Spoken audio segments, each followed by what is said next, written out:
Hello guys! This is Glyza Leisure Vlog. So for today's video nga guys, ituturo ko sa inyo kung paano mag-follow sa FB page and kung paano mag-invite mismo doon sa FB page. So, let's go! Go, go, go!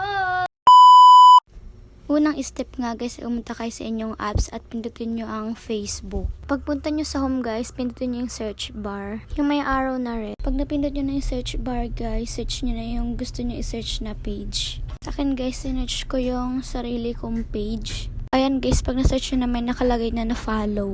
Pindutin nyo lang yung name guys. Tapos yung pindutin guys, pindutin nyo yung 3 dots dyan. Pag pinindot nyo yung 3 dots guys, may lalabas dyan. Yan yung lumabas guys. Pindutin nyo lang yung follow, yung may arrow. Ayan nga, malalaman nyo naka-follow siya pag may nakalagay na na-following. Next step guys, pindutin nyo yung invite friends. Pag napindot nyo yung invite friends guys, may lalabas dyan ng mga friends nyo. Ayan. Tapos pindutin nyo yung select all. Pag napindot nyo na yung select all, pindutin natin yung send invites. Pag napindot nyo na yung send invites guys, okay na siya. Bye bye guys. Thank you for watching.